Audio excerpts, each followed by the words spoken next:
I read these stories to the kids after we played a game. Usually it's on Saturday morning at the free class when I have the most kids.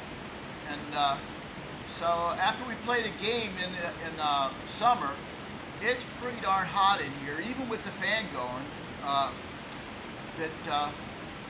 So we sit in front of the fan and cool down, and I read them a short story. It's a book by Norikazu Muramura, and it was copyrighted in 1992. And it's published by Yohan Publications in Shinjuku, Tokyo, Japan. Shinjuku's like a borough, a section of the city on the south side of Tokyo. The Fox and the Old Man. Once upon a time, there was an honest old man who lived all alone in a mountain hamlet. He was very fond of flowers, and his garden was filled with flowering plants. One day, he went to the nearby mountain to gather firewood. After he had collected enough, he started home along a hilly road, and he happened to find a pea on his way home. If I leave it there, it'll die. But if I plant it in my garden, it'll grow and give me a whole lot of peas, he thought. Yes, I'll plant it in my garden. So he brought it home and planted it in the garden. Although the weather was rather chilly, within a few days it began to sprout. And before long, it had plenty of peas. The old man was very happy to see the pea grow so large and said, this is what I had expected. And the peas are ready, and I'll pick them tomorrow and have a great meal. He went to sleep early that night, but toward midnight he was woken by some rustling noises in the garden. And when he peeped through the window, he saw a fox eating his peas. In a towering rage, he jumped out of the house with a sickle and chased after the mischievous fox. And after a scuffle, he finally got the better of him.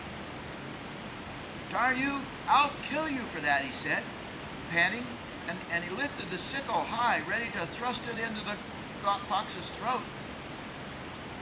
But the fox pleaded, before you kill me, listen to me. I'll make you a rich man, and then you can kill me. See, in Japan, they believe that the foxes are special animals. They are magical. It's also said that if you stare into the eyes of the fox, that it may possess you. Take control of your soul. So they're very careful with the foxes. After a while, the old man nodded, thinking it wasn't a bad idea. So he kept the fox in a pen until all its bruises and wounds had healed. When the fox was well enough to walk, it called the old man and said, I'm well and strong enough to walk.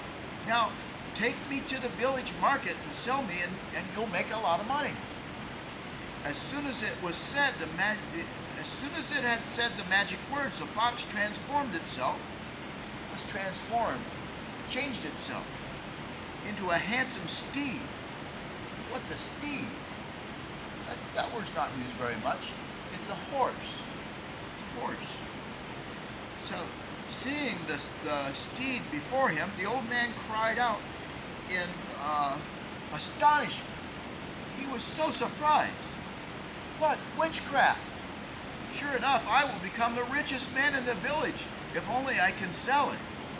So he led the steed to the village market, and he had no difficulty in finding a customer, and he sold the steed for a great price, a good price. Several days passed, and the fox came back to the man. Master, what do you want me to become next? The old man thought for a moment, and then he patted the fox lightly and said, this time I'm thinking of become a very fat milking cow.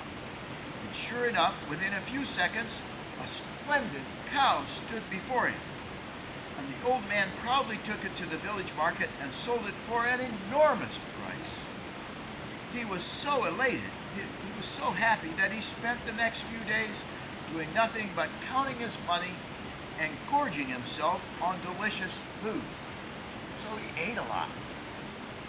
So several days passed, and the fox came back to the old man again. "Well, what do you want me to become next?" "A tea kettle. That's easy to sell." "That's not difficult. Just watch me," answered the fox obediently, and changed himself into a sizable tea kettle. As on other occasions, when the old man brought it to the market, he had no difficulty in finding a customer. But this time the customer was a cautious man, and he said, "It looks like a good one, but if there's a hole in it, it might leak. Let me fill it with water and put it over the fire and boil it." So they made a fire together and began to boil the kettle. The old man was very anxious because he knew the fox wouldn't be able to stand the fire for any length of time. But the customer put on more firewood, and the fire became stronger and stronger. Finally, the old man could stand it no longer and said, "Don't you think that's enough?" And just as he was about to put out the fire, the tea kettle swelled up and burst. It blew up. So the fox, of course, died, and the old man was badly scalded by the hot water that burst out of the tea kettle. So ends the story of the fox and the old man. And that's the picture that goes along with it.